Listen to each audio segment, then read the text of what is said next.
Shalom, selamat pagi Bapak Ibu Saudara yang dikasihi dan mengasihi Tuhan kita Yesus Kristus. Kembali berjumpa bersama saya Usman dalam program Renungan Harian Resort GKI Pulang Pisau. Pada pagi yang indah ini kita merenungkan firman Tuhan dari Rut pasal 2 ayat yang ke-15 sampai ayat yang ke-23.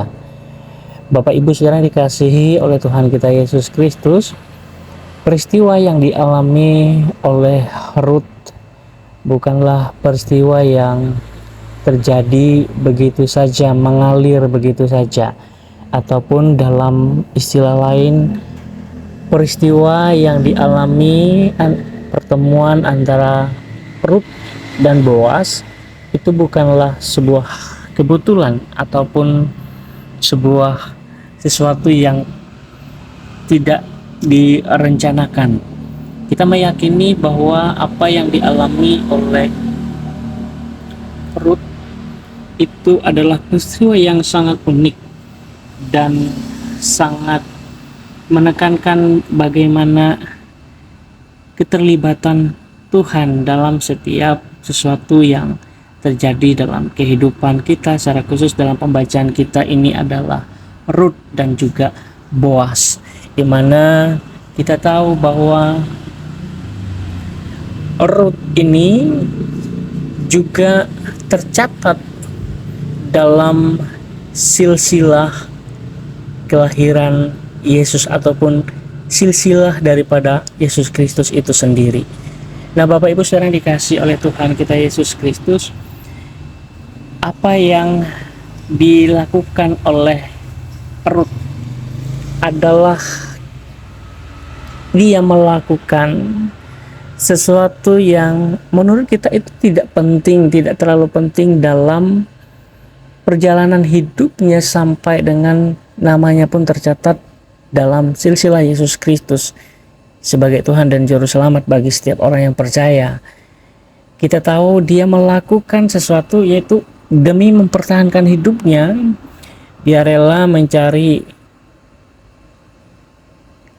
bulir-bulir gandum ataupun sisa-sisa yang ada di kebun ataupun yang ada di ladang. Nah, Bapak Ibu Saudara dikasih oleh Tuhan kita Yesus Kristus, peristiwa Rut ini dia tidak tahu sebelumnya siapa yang punya ladang, siapa yang punya gandum. Bersama Naomi mencari sebagian gandum di ladang itu, mengumpulkannya untuk bertahan hidup. Nah, bukan kebetulan ia melakukan itu, dan kita tahu bahwa semuanya adalah karena kehendak dan rencana Tuhan. Nah, Bapak Ibu Saudara yang dikasihi oleh Tuhan kita Yesus Kristus, dari pembacaan kita pada pagi hari ini kita belajar bahwa banyak hal yang terjadi dalam kehidupan kita ini sepertinya kebetulan saja, sepertinya ya karena memang sesuatu yang ya kebetulan saja saya mengalaminya, ataupun kebetulan saya bisa melakukan itu. Dan banyak hal yang terjadi seolah-olah itu hanya kebetulan. Tapi dari peristiwa pembacaan kita pada pagi hari ini, kita belajar bahwa tidak ada yang kebetulan.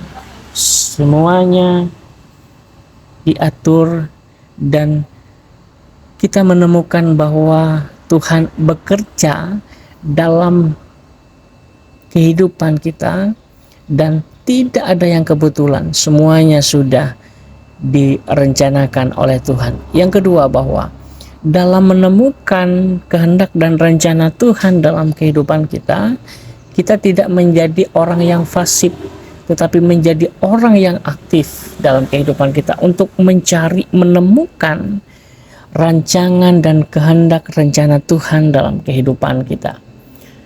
Contohnya saja Rut, kalau saja dia tidak pergi ke ladang yang dia tidak tahu bahwa itu adalah ladangnya Boas, dia tidak mungkin tercatat dalam silsilah Yesus Kristus Tuhan dan Juru Selamat kita.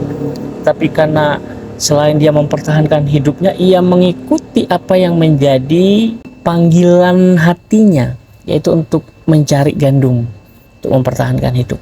Nah, Bapak Ibu Saudara dikasih oleh Tuhan, yang pertama bahwa tidak ada yang kebetulan dalam kehidupan kita ini. Segala sesuatu yang terjadi semuanya sudah diatur oleh Tuhan.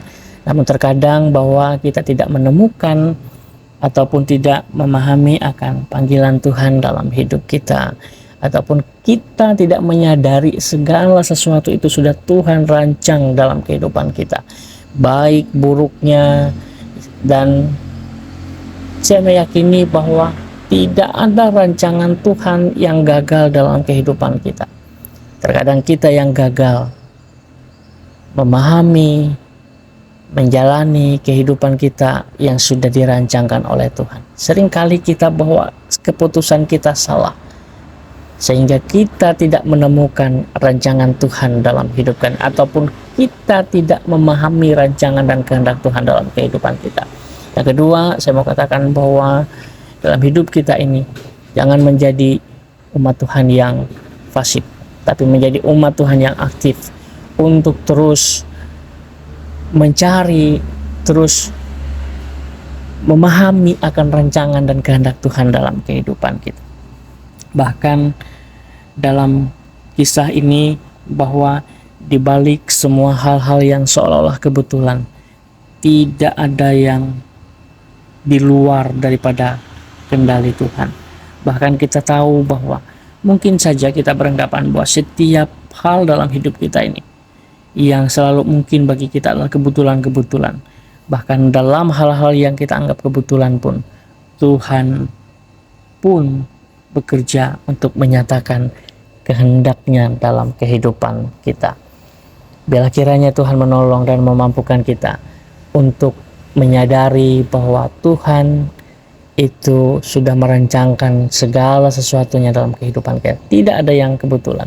Semuanya sudah atas kehendak dan rancangan Tuhan atas kehidupan kita. Mari kita berdoa. Bapa di surga, kami mengucap syukur dan terima kasih untuk kasih dan pertolongan-Mu dalam kehidupan kami. Pada pagi hari ini kami mengucap syukur untuk kasih dan kemurahan Tuhan yang Tuhan nyatakan bagi kami, secara khusus bagi jemaat Sang Pamarto Orei 5. Kami berdoa buat jemaat ini, bilangnya Tuhan menolong dan memampukan. Kiranya Tuhan terus memberkati mereka dalam segala usaha dan pekerjaan. Bahkan dalam kegiatan-kegiatan jemaat yang ada, kiranya Tuhan menolong dalam ibadah-ibadah minggu, ibadah-ibadah kategorial yang lainnya. Tuhan menolong dan memampukan pengurus yang ada, tenaga pelayan yang Tuhan sudah kirim ke sana. Mampukan mereka untuk bekerja sama, untuk melayani, demi kemuliaan dan keagungan nama Tuhan. Terima kasih Bapa di surga. Ini doa dan pengharapan kami yang kami naikkan di dalam nama Yesus Kristus, Tuhan dan Juru Selamat kami yang hidup, kami berdoa. Amin. We love